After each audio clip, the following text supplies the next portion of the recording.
Coming to you live from the 25th anniversary of Spring Creek Model Trains in beautiful Deshler, Nebraska. You are watching our live feed on both the Spring Creek Model Trains and Around the Layout Podcast YouTube channel. My name is Ray Arnott. So glad you could join us. I've got two guests with us, both representing the Colorado Model Railroad Museum. We have the executive director sitting to my side, Michelle Kempema, and we have Jennifer Howell. Jennifer, both good to see you both. We've been yakking away for the last hour and just having fun. You came a little early. We showed up an hour early because we had this time zone confusion on my part. And so we showed up an hour early. But we've just been chatting. And we filled it. We filled all that time with some really good chat. And we've been having a lot of fun here. So getting to talk about quite a few things, but let's talk about how you've been spending the weekend so far. So tell us a little bit about what you've been up to in the last, we came in last night, right? Yeah. Well, Greeley has a 4th of July parade, 103rd annual 4th of July parade, and I volunteer for that. So we didn't get to leave until noon. Wow. Yeah. And so Jen and I hopped in the car and we decided to take the railfan route. So we took the country roads and awesome. It's 7 hours to drive here, but it was beautiful. Gorgeous drive. It was beautiful. And we follow this BNSF line. Mm-hmm. And we saw 2 trains that were moving and a lot of stopped things, a lot of cars, a lot of I was surprised at the amount of work. There's obviously spurs and tank facilities and grain. And I never thought about how much there would be in this part of Nebraska, like the lower part. A lot of industry. A lot of rail industry along there. I was surprised. Yeah, I think, that the term they use, like flyover states, and you kind of never really get to see them. But when you get here and get to really experience it and see what it's all about, and it's so neat. I mean, we're in a town of 747 people. Right. That's like half the population of the town I grew up in. And I thought I grew up in a small town, but there's so much going on here. There's, obviously Spring Creek Model Trains, but they have ag, they have a daycare, they have a multitude of different things that are going on, a beautiful activity center / community hall. And then the high school is gorgeous. It's not a small town high school. This is a pretty nice place. It is. And their school is purple and they're the Deshler Dragons. Did you catch that? I did see that. I'm like, how cool. Nobody gets to be dragons. And everybody's beautiful Spartan or the stained glass dragon up in the window. Did you catch that? That I didn't. I will go back. Outside the gym. That's awesome. Like beautiful. And they love their town. You can tell that the people that live here love living here. Yes. And I think it shows.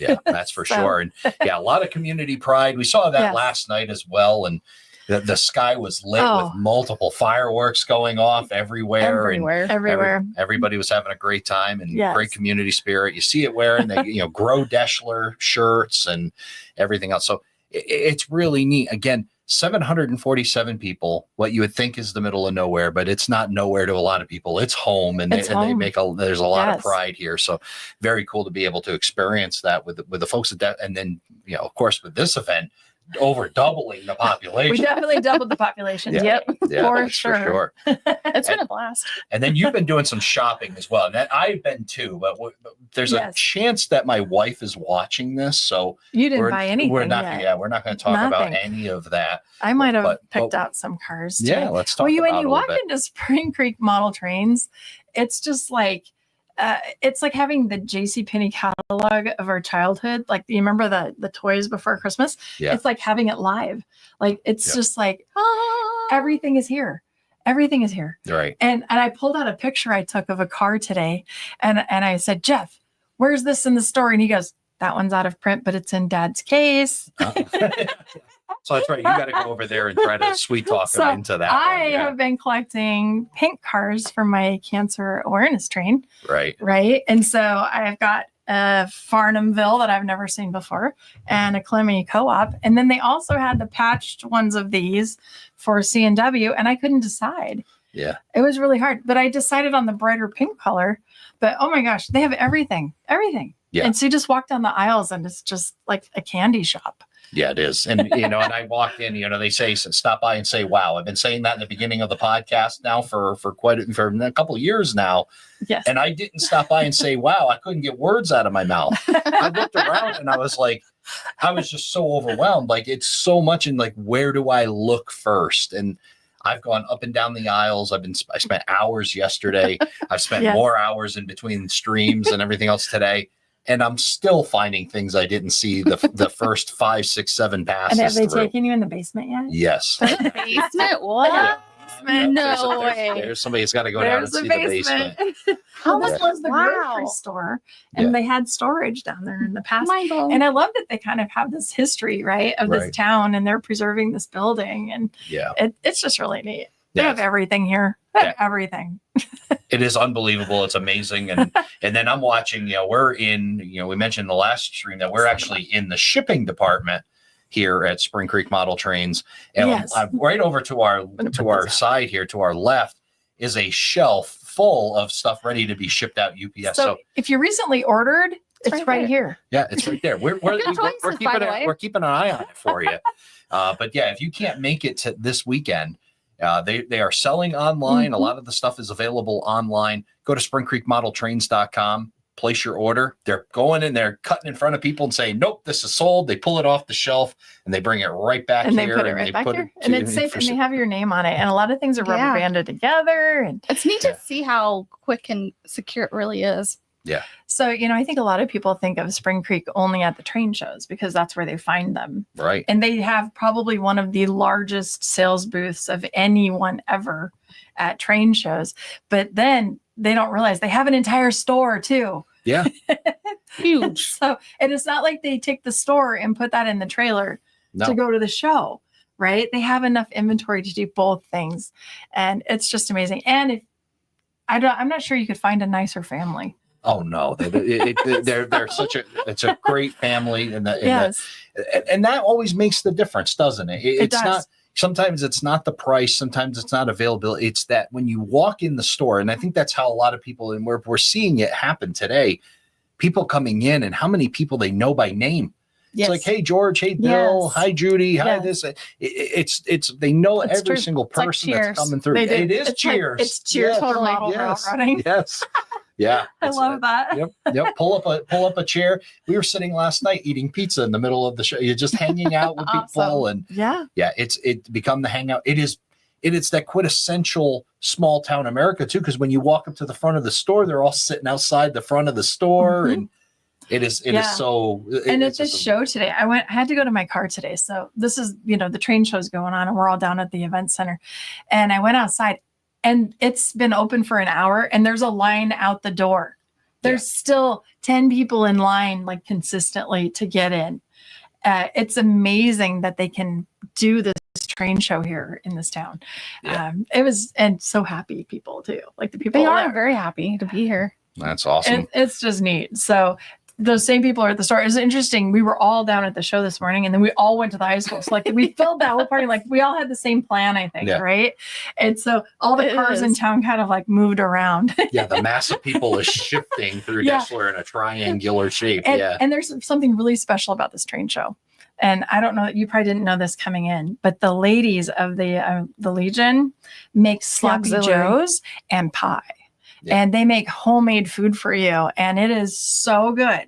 And you have to get it early because they sell out. Like I was told about that, and I did, and I made it. So for breakfast this morning, this is the breakfast of champions, was a piece of strawberry rhubarb pie. Oh, it's so good. Awesome. Yeah, so it was good. very, very best good. Sloppy Joes I've ever had in my life. It is the best sloppy Joe I've ever had in my life. Really? And I don't know if sloppy Joes are like a Nebraska thing. Do you know what it is? I know exactly what it is. Yeah, I've had some people that are like, "What is that?" And I'm like, "No, this is a staple." Yes. And this this one's really good. Yeah. Delicious. So most folks know that the term sloppy Joe from the old Saturday Night Live skit, right, with Chris Farley and Adam Sandler. Like yesterday's meatloaf was today's sloppy Joe, but that was no leftover. That was not leftover meatloaf. That was real stuff. Had fabulous seasoning in it. It was so good. Awesome. Very fresh. So yes. So this is the third Spring Creek show I've been to. Third one. Wow. And it's biannual. So you've been coming. I've been coming for a long time. Yeah. I missed last year. Yeah. Because last year, this week, but the last or 2 years ago, the last one is when I was diagnosed with cancer. Right. Right. And so I think about being here and I'm like, I am 2 years out. Awesome. I am 2 years cancer free. And so coming here is like, it's like a celebration for me. And so I had to buy pink cars, right? Right. But yeah, and so I actually thought about that on the way driving out here. I was like, you know what? I have 2 years out. Yeah. And so I'm just so excited to be here. I'm probably the happiest person here because I'm just excited to be here. I think, Michelle, every time we go somewhere, you are the happiest person there. Well, that's possible. You just carry it. Yeah, I jokingly have said you're the mother of model railroading. You are the spirit. And you need a t-shirt for that. I've been called the mother of model railroading because I boss everybody around too, and I'm good with that. Hey, listen, somebody's got to take. You're giving me some ideas. In the absence of leadership, lead, and that's what Michelle does. She takes charge. But you've done some really cool stuff. I mean, we got to see each other the first time in person was 2023 at the national convention. Yeah. And you took charge there, the BNSF tour, and you did a phenomenal job. And you had challenges doing that, and yet you still came through for us. And we had a great time and got to go through BNSF and see things that most people never get to see. I was excited when they let us do that because they originally said 15 people. And I'm like, okay, so we have a convention of 1,000 people and we're going to only let 15. They're going to kill me. Yeah. And so then they let us have the 2 buses, right? That was phenomenal. Yeah. And then the tour of the yard, and we got to go see Alliance Yard and go through that. And it was pretty amazing. About the best way to rail fan in Texas in August is an air-conditioned bus. An air-conditioned motor coach. That was the best way to do it. Yes. It was a good idea. Absolutely. So excellent stuff. But we're talking about other events, and let's talk about some of your events that you have going on at the Colorado Model Railroad Museum. Yeah. And one of the exciting things is the start of the Colorado Rail Proto Meet. It's actually our second year, but our first official Rail Proto Meet, because 2 years ago, I got asked 3 times in through like 2 weeks, Michelle, have you ever thought about doing an RPM? And I just said no. I said, no, I'm not going to do that. Okay. And 3 different people asked me. And then the third person that asked me was Rich Virgin at our NMRA thing. And I said, what is this RPM thing you're talking about anyway? It's a holiday party. No, I was like, no, I don't have time. Whatever it is, I'm not doing it. Yeah. And he explained it. And I thought, I really like this concept. Yeah. So I went to my board and I said, in 2025, I would like to do an RPM 2 years out. Right. So I have time to plan. And I said, what we have at our museum are operators. We know the guys that come and run their trains, but I don't know the people who built structures. And I had gone to what's called Rocky Ops, which is like an operating weekend. Yeah. And I had attended and I said, I met people I've never met and they live right here and they're modelers and we don't have any programming for them. And so the board loved the concept of us providing programming for modelers we didn't know yet. And they said, but this is really important, Michelle. So do one in 2024. Oh boy. And I went, oh boy. So we decided to do it across the street. I started talking to people in our region. And when I went to the local train club, the Northern Colorado Model Railroad Club, 25% of the modelers knew what an RPM was and 75% had never heard of it. Wow. So I thought we have a year of education to do. We have a lot of educating to do about what this is. So we threw our first kickoff party last year and we rented this coffee shop across the street from the museum and just decided to do it. Let's try it. And so I ordered some white tablecloths. I understand you have to have white. The thing that really threw me for a loop is I was like, well, how do we reserve table space for the stuff they put on there? And they said, you don't. They just figure it out. And I went, modelers figure this out on their own? And it worked. What is this magic? They're allowed to? What is this magic? Yes. But they did. They came in and they all made room for each other and they moved stuff around and everybody put their stuff up there. And I got to see things I'd never seen, meet people I didn't know. Right.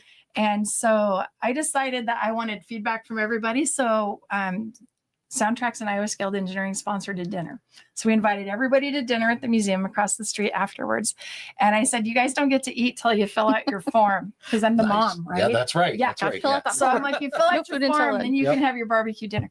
And so I got all these feedback forms back. It was 100% positive on did you enjoy the event? Awesome. I was thrilled with that. That's pretty amazing. I know. When you The promise to feed them, modelers- there may be some skewed feedback. I mean, if somebody might says, have- "Hey, I'm going to feed you," I'm not going to say Okay, no. so we should do yeah. that. Yeah. Well, I might have maybe, skewed the pool, right, a or little bit, whatever. but But they a lot of the comments were, I talked to someone I hadn't seen in years.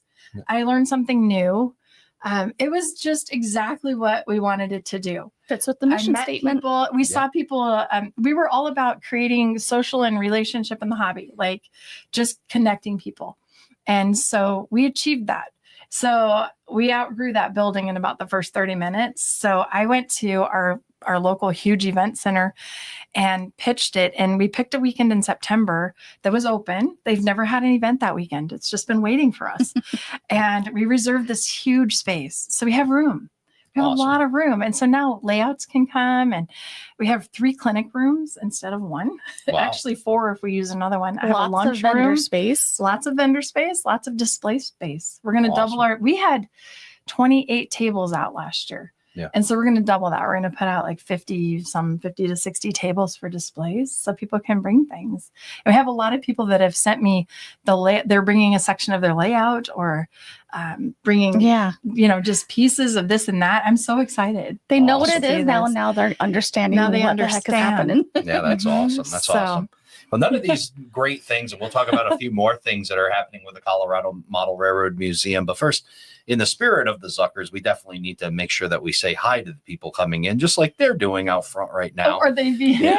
Yay. Bob Thompson joining us here Awesome. from Oh, Oklahoma. cool. So good to see Sparky. you. Sparky there? No Sparky. Sparky. Yeah, they're reading ahead. I'm here. reading. They're I'm ahead. sorry. Bruce Castle joining us from Nova Scotia. Good to see you, Bruce. And there's Sparky 107.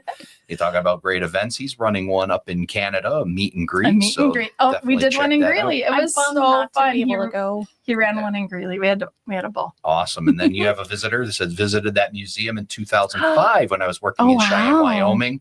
And oh man, is that layout huge. So Nice. that is Frisco Bob 56 Thank you. stopping by. A And, lot of changes since 2005 as well. Oh yeah. and then Sparky saying that got to hang out there for a meet and greet a couple of years ago, ran trains and really liked the hidden staging. So awesome cool. stuff. Here's a last name I've learned. Ready? Okay. D.I. Oreo. See how I say that? Oh. See how- Yeah, or I've practiced that. You want to talk about things you can learn at an RPM? You can learn how to pronounce people's last names. Yeah. And that's what I learned. So Ted Diorio, Ted, thank you so much for stopping in and joining Thank us. you. And you had the simulator. Why don't you tell us a little bit about that? Oh, What yeah. do you got going on there? So we were given a gift from Bruce Kingsley out of Washington State, and he had taken a 3/4 scale F unit cab, and he had it on his layout. And he gave it to us. And we had to rewire it for NCE because it was Digitrack. So it took us a year to get it ready. But we run a camera train, and you can operate in a cab. You're in an F unit, Yep. and you operate a train on the layout. Wow. What Best was way to really, operate. it is so fun. But our layout is huge, right? It's 5,500 square feet. And there are places where trains go behind. It was important to Dave Trussell to do the scenery in a way that you would really see it as a rail fan. So sometimes the train's behind trees or rocks and things like that. But his signal system was for the people in the aisle. Mm-hmm. And there's this one signal that's just rotated so you can see it in the aisle. But when you pop around the corner with the camera, you can't see that signal. Uh-oh. So there's one place you have to have a real live conductor out on the layout. Well, Yeah. give you a visual. Yeah. Problems you don't think of when you build a layout, right? That Right. someday in the future we're going to have camera trains. Yeah. Nobody could do that back then. Camcorders were this big, Yeah. like the camera end. Yeah. Well, seeing them is one thing, obeying them is the other. I know some guys that think that signals are just a suggestion on a layout and not Oh, necessarily you the have truth. to obey them on our layout, or you Yes. yeah. Let's talk about a little local. Have you taken the ride back to? We're all staying at the same hotel. Yeah. And if you head back, there's construction zones that are one lane. Did you notice the one that must have been hung by a railroad guy because the green is on the top of the sign? No, I No, didn't look for notice one. that. Yeah, so that Oh, must that's have been funny. hung by a railroad guy because the green is on top, red is at the bottom. So I love the one awesome. that says 1 minute wait, but we Yeah. sat there for like 5. Yeah. yeah, We need up to take to- a picture up of to a this. minute, Up to a minute wait. Yeah. yeah. Okay, we're gonna have to find this one with the green on the top and take a photo. Yes. We'll take a Go picture. looking for that on the way back to the hotel for sure. We For will sure. do that. Excellent. Well, I want to say, we have all these events, at the Colorado Model Railroad Museum, and none of these seem to happen without a great team. And Jennifer, you're part of that team. Yes. Why don't you talk a bit about your role at the Colorado Model Railroad Museum? I am the social media manager, and occasionally I work as a front desk and any other task Michelle needs. So I film the layout, take pictures, and I do the Facebook, TikTok, Instagram, YouTube. Michelle and I are working on another YouTube show that will be coming out at some point this year, and we'll have some more behind the scenes stuff of the museum, and even kind of like what happens when we go to places like this and go rail fanning and do other kind of road trips and train shows. Yeah. You'll have plenty of content because I see you while on the road quite a bit. We have so much content. The problem for us is the editing time. Yeah. We don't have time for editing. And my phone keeps getting too full, so I have to keep taking stuff off before in a timely manner. And sometimes I'm a little too slow on that. Yeah, that does happen. But that's great that you're able to share that. And it's beyond just going to a museum. You, as much as it's kind of in the spirit again of the Zuckers, that they take it out on the road, and you're taking the Colorado Model Railroad Museum out on the road as well, connecting with all these new people that allows you to build these great events like the Colorado Rail Proto Meet and be able to bring those folks in. Right? I know one of those folks you mentioned that you started to build with the RPM is Butch Eiler. Oh, yes. And what you learned from him through the education part. So after I learned what an RPM was, I thought I better go see one. Right. So I went to Valley Forge. That was the one that fit in my schedule. I went to, and I was like, well, I've never been to Valley Forge. Let's go to Valley Forge. And so I show up there, and I'm sure they had no idea what to do with me. Right. Right. I expected it to be a gigantic room of looking at models, and that we spent all our time in there. But at Valley Forge, they have 6 clinic rooms, and everyone's in the hallway in between going, I can't wait to hear about your layout. I can't wait to see your presentation, to see what you've done since last year. Yeah. And it was a different feel from anything I'd ever seen in my life. And then I was like, I only have 1 clinic room. I'm going to fail. And then I learned that RPMs are all different. Yeah. Right. Everyone is unique to what they have and what they have to work with. And but I met Butch there. Yeah. And he was great. And he just kind of showed me, he talked to me a lot about what an RPM is and showed me his work. And it was amazing. And then poor Butch, he says, well, I'll come to your RPM and support it. And I'm like, really? You'll come? And so then I was researching online some RPMs, and I found, I think it was the Mid-Atlantic one, maybe. And there's this picture of Butch at a table, obviously not in the vendor room and not in the display room. And here's Butch, and he's got his tools out, and there's a guy with a chair. So I call him up, Butch, I'm looking at this picture of you. What are you doing? Yeah. What is this? And he says, that's called a hands-on station, or whatever you want to call it. But I sit at a table and I teach people how to weather. And I went, that's part of RPMs too? Yeah. And I was all excited. Yeah, mind blown. I'm like, can you do it? He said, yeah, I was planning to. That's awesome. So we'll have hands-on stations. And I think that's like, I'm a hands-on learner, right? I need to be able to touch and feel. I want to do it. You can show me pictures and I can watch YouTube videos all day long. But when you have that opportunity, and that's what's so special about RPMs like yours, to be able to get in front of these modelers, and most, if not all, have the heart of a teacher. Yes, they do. Want to make you better. And that's what's so awesome about this hobby. And we talked about it on the last podcast, that most other hobbies, like athletics, for you to win, I've got to lose. Right. But not here in model railroading. That's true. If your model railroading is great and mine is great, we're great together. And we can help each other get to that level. That's what makes our hobby really special. It's the people. It's not the train. That's I mean, we love the trains, and this building's full of them. But even more, it's the people. It really is. It's the Zucker family that is the heart of this, right? Yes. We get to know them. We know their names, and we will walk in, they know us, and we just can't wait to buy trains here because we're family when we come in here. Yeah, people buy from people they like. Yeah. And in the same spirit of the RPM, people learn from people they like. Yes. And when you have likable people who are welcoming, the guys like Butch Eiler, like Ted D'Oreo, and many others, that have, you go up and you ask them a question and they're like, let me show you. Yes. That is absolutely amazing. And it's so great that you've built now a forum in Colorado for that to happen. Well, the third guy that asked me, that I actually asked what's an RPM, he actually had ready for me a piece of paper that showed the mileage to the nearest RPMs from Denver. Wow. And the closest one was 900 miles. Yeah, it's a little too far. And so he goes, look, we have nothing. Yeah. And you've got such a great core of great model railroaders in that Denver area that you needed the forum. So we needed it. Yes, we needed 100%. it. And we've had new people move there, and we have those lone wolf people there that really aren't in clubs or groups. And so this is how we're all going to find each other to create that fellowship. Awesome. We have so many wonderful volunteers. They are truly the heart of our museum. Yeah. And they, on Tuesdays and Wednesdays when we're closed, well, right now, summer, we're only closed Tuesdays, they teach each other, hey, I would like to learn about electrical team stuff. Can I learn about wiring from you? And they've been doing so much behind the scenes work and teaching each other like that. In the RPM, we get to see their other modeling skills we don't get to see in the museum. And that's been so phenomenal. We love it. I didn't know that our operators at the museum also had awesome modeling skills at home.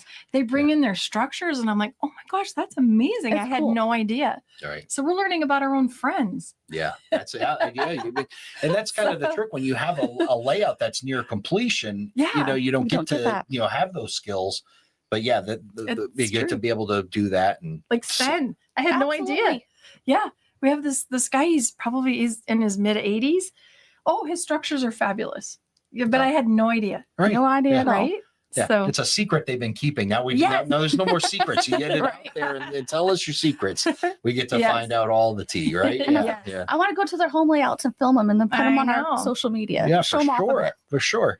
Yeah, and not only, not everyone can share in the social media way. So they get to do it, and there's nothing like being in person. We all love this in the virtual stuff that even what we're doing today. But be in person, discussing. But being elbow to elbow with Michelle and Jennifer and all these fine folks, this is something really special this weekend, and it's great to be able to do those other things. So talk about some of the other things that are going on. We got this great photo. We got some. Let's see if I can get that to work. I sent you this photo because I think a lot of people don't know what the other things we do at the museum other than just run trains. And we do summer camps for kids. We have a full-time early childhood educator. Yep. And, our mission is to educate, inspire, and bring joy to people. And our city has an internship program where between your junior and senior year of high school, you get a job in the field you want to go into. Oh, very cool. And our city actually grant funds 2 kids to us every year. And this year we have Damien, and this is a picture of our dinosaur day that happened in June. And he's on his own with like 50 preschoolers and moms, and he's out there making dinosaur eggs. And he actually wants to be a college professor in history. Awesome. And so we put him through summer camp with preschool. And I talked to him like, so how's it going, Damon? He's like, I'm learning a lot of things, and that I do like college, but this is actually more fun than I thought, and so it challenges their career path and teaches them some different things. The other intern we have, she's not outgoing at all, and she wants to actually be like a librarian or an archivist. And she's also doing this out of her comfort zone, and it's just fun. And we get to kind of mentor these young people, and we've hired them. We've hired 6 interns over the years. And when they go to college in Greeley, they become our Sunday front desk workers and special events. So if you come to the museum and it's not Deb at the front, it's probably someone who was an intern with us in high school. And we're like a family like that. And I don't know that people know that about us. So I'll ask Jennifer this. It's a model railroad museum, but all the things you're able to do with this museum, it's beyond museum. Talk on that, because it just how much you're able to take this venue, this museum, and then grow out from it. It's not just, okay, here you go, come see the trains run and goodbye. Yeah. There's so much more to it. Talk about that. We are truly there for the community. Yes. People will have their out-of-town guests come and visit, whether it's middle of summer or the holidays, and we've become like somewhere they always take people to. And they'll even start coming in like with their kids, and we watch them grow up. And then some people are now coming in with their own kids. They're like, I came here when I was in my early teens, and now I got a 2-year-old. My 2-year-old loves it. I need to buy a membership because I'm here so much. So we are truly part of the community and trying to do a lot to get the community engaged and learning about, the arts and crafts side of modeling and the historical side. And then you have the technology side and just trying to bring people together. We have Monster Day in Greeley, but we have like a little monster day kind of thing at the museum. We have holiday events there. And so sometimes you might be surprised what you see in the museum, especially during Monster Day weekend. There you go. Yeah. We have like Dinosaur Day. We try to get different age groups coming into the museum and try to give them something fun and inspiring to do. Like maybe they don't want an HO scale layout, but maybe they really like our Lego table layout and they want to have some kind of cool little Lego town. And the family can all help out with that and just there's a lot of ways that we participate in the community. We have the events. We have a thing called Creative District. It's actually an economic district designated by the state of Colorado. And we applied for and got a creative district designated in downtown Greeley. And I was on that original board. And they're like, well, what do you do? And they didn't have model railroading on the list of like art things. So I checked the box for performance art because our trains are different every time you come in. That's true. That's right. So we are performance art. And I put us down with the state of Colorado as performance art. I think if Scott Thornton was listening right now, Scott Thornton would have just jumped out of his chair with a fist bump because he loves that, right? That performance art concept of model railroading. Art. So we're an active member of our creative district, right? And so we do that. We also have our Giving Joy program. People don't know we do this. We have so many groups that come for free. For our local people, sometimes there's a barrier for admission price, right? So we partnered with our library district, and you can check out a family 4-pack at the library for free. Wow. All you have to have is a library card. So all of our programs, if you are signed up for some sort of help from another program, we give them the free passes. And we had 661 times our library card was used last year. That's a lot. That's 661 families that came to see us that couldn't afford to come see us. Look how much good you're doing. I mean, this is really amazing. Just taking the power of this museum, this beautiful museum, which I haven't yet had the opportunity. I mean, I'm working my way west. You can kind of see you're this getting closer. You're 7 hours away. St. Louis, Nebraska. Eventually I'll find the West Coast, and find the mountain. And get to Denver and get to see all the stuff around Colorado and Greeley Part of that Giving Joy program is individuals that have developmental and intellectual disabilities. There's agencies that take them out for day program services. They can come in for free, and we track it on a board which agency has been coming in, and we let them come in. So I just did our data, and last year I think we had 29 different agencies use that free admission. Because money is an issue sometimes for them. Yeah, for sure. And like the Alzheimer's Association, they have passes they can give out, and hospice, and a lot of other senior centers. We partner. Oh, and at Christmas we use those Lionel battery powered trains. They're ready to play set. How could we forget that? We take them to nursing homes and set them up because they can go in the middle of the room because they're battery powered. And I think we have 6 of those that go out every year. Unbelievable. So you guys do a lot. You're on it. You look at the stuff you're doing, and so much good for that area and for model railroading in general. I also know both of you are very passionate about the women in model railroading. Yes, we are. The SIG that's being done for that. Talk a little bit about that and what you're up to in women in model railroading. Well, we have an official SIG. You do not have to be a member of the NMRA, even though we both are, and we love being in the NMRA and it helps us a lot. But the SIG's official sign up is through the NMRA website. And then we also have a Facebook group where you do not have to be in the official SIG, but in the Facebook group, Women in Model Railroading is more than just women. Anyone can join. Right. And it's a very positive outlet where everybody talks to each other. Gives positive feedback. Hey, how did you do this on your layout? I love that snow effect. And we teach each other, and it's a really positive, supportive environment that no matter what, if you're down here at the beginner level, like me and Michelle's a little higher than me, then you have your experts up here. Everybody is helping each other out and positive and happy. And it's been really wonderful. So we do these Friday Zooms once a month. And it's just a hangout. And I'm usually trying to model or work on something. I usually glue my fingers together or something like that. Funny. And there's usually, 10, 15, sometimes 20 people. Just depends on the week. On there. Or month. We just talk about whatever we're working on or whatever we're doing. And it's just a safe place to be, right? And ask a question. The feedback that I got the most when we first started is, oh my gosh, I can ask a question here and not feel stupid. Yeah. Right? Because, and I don't even think that the modelers are going to come back at us like we're stupid when we ask questions, but I think women we're just scared. Yeah. Does that make sense? I think it makes perfect sense. I think, and I think it does translate to even somebody new. And it really is the responsibility to modelers that know to keep the hobby moving forward is to remember, you weren't born with model railroader on your birth certificate. Right. It doesn't get printed on it. Yeah. You learn from somewhere, and now it's their turn to learn, whether male, female, or to be able to support that. It's so important. It's what keeps the hobby going. It's what keeps things like today going. Right. When you bring younger folks in.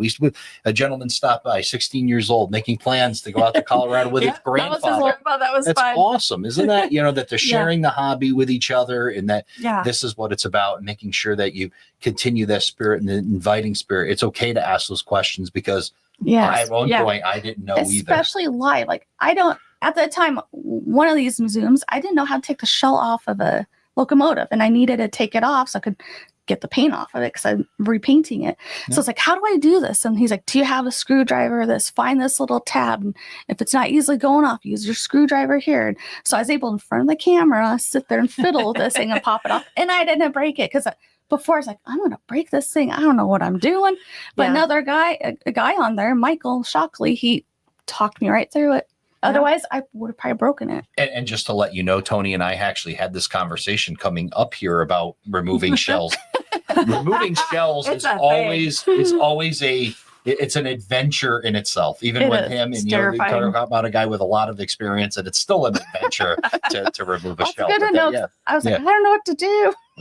Removing it it's putting it all back and getting all the wire tucked back inside and getting everything right. Yet. Oh no! So you're in for another question or two, I guess. There you go.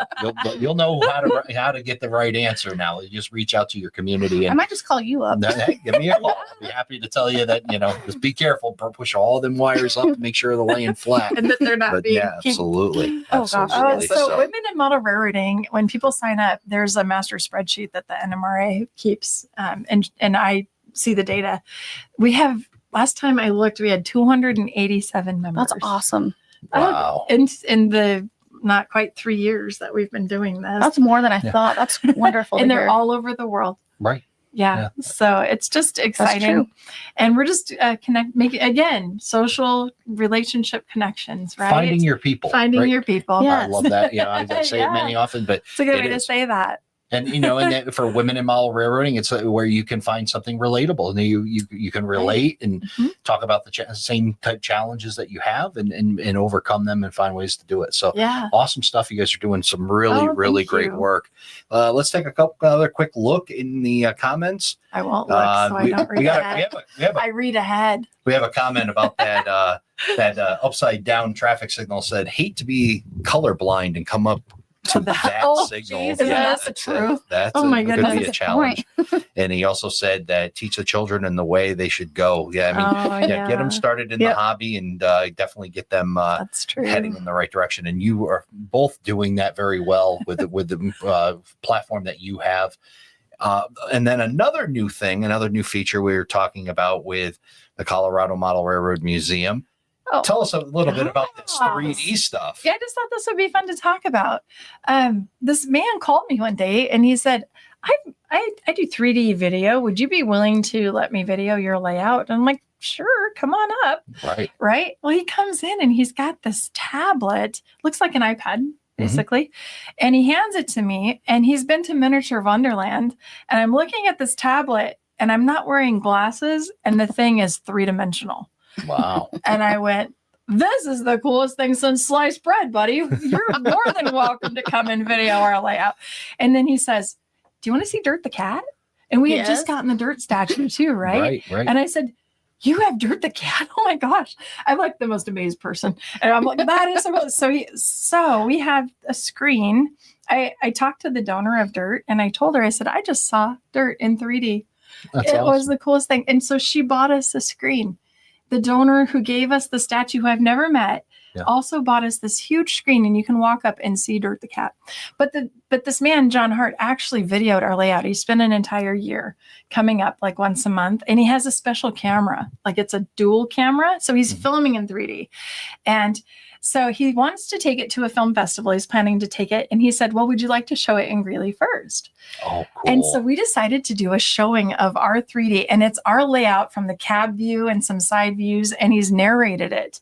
And I haven't seen the whole thing. I saw 5 minutes and I was blown away. It's 28 minutes long. It's not huge because you're wearing glasses, so you don't want it to be hours, right? For this one, we were very specialized 3D glasses that are glass. Yeah. And it just is alive, and you're in the layout. So we're doing this fun event. I just thought I would share it out there. It's the 31st of July. We have a small theater in town, the Crest. And it's fun because you can order food and drinks, and they deliver it when you tell them to throughout the movie. Oh, no at kidding. This theater. Wow. Oh, it's so fun. We love Very going cool. there. Very cool. And they loved that we're doing this and are helping sponsor us as a fundraiser. So it's just $25, and we'll have appetizers, and they have a speakeasy underneath. And afterwards, we're all going to the speakeasy. So awesome. It should be very fun. Just a Limited fun night. tickets. You got to buy them our early. layout in 3D, and it's just so cool to see this 3-dimensional film. And it's not the red and blue paper glasses kind of 3D. It's a whole different tech. Awesome. It's amazing. So thanks for letting me talk about it. It's just fun. Tickets can be purchased on our website through the shop link. So both the Awesome. RPM and that are on our website. So. Yeah, and I didn't put a banner in there for it, but why don't you tell us, everybody, where we can find this, Jennifer? cmrm.org. Yep. Then you click on go the shop link. First, you find the little 3 lines, then click shop. And we And can scroll also through. find information on the Colorado Rail Proto Meet there as well, Yes, correct? the way to You sign can. to pay to sign up is through there. Otherwise, there's a separate website for the actual prototype meet. Yeah, which is CO for Colorado. CO. CORPM.org. Awesome. So Yeah. CORPM.org. Yep, Colorado And RPM. say the museum website one more time. It's CMRM for Colorado Model CMRM. Railroad Museum. Yes, And finally, CMRM. every letter sounds like another letter in that. it does. So it's CMRM, Colorado Model Railroad Museum, CMRM.org. .org. Awesome. Yeah. And so, Michelle, Jennifer, thank you so much for joining you me so much. here at Spring Thank Creek you. Model Train's 25th. You got some more shopping to do. I've got to go buy more stuff. I've only got 2 cars. Awesome. We're I got going to more get to shopping. I that. might have to hold her back. Good luck with that one. Right. It's true. You're going to I hold brought back, or you're fun going to hold money. a basket and she's filling it. We'll see which way Yeah, that she's goes. kind of the enabler. She goes, look, Michelle, there's pink cars Yeah, right here. look at Oh, that. you're writing Yeah. me out. Yeah, there's definitely a lot of pushing going on out there and a lot of enabling for sure. We're going to get back to it and go head out to the store and check stuff out. Folks, thank you so much for joining us. And we'll be back here at 6 p.m. Central Time. And that would be 7 o'clock Eastern Time. Yep. I don't even know what time zone we're in. We're just I know. Central. Just pick one. We're This in the is middle Central. one. That's right. That's right. Until then, thank you, everybody, and have a good one.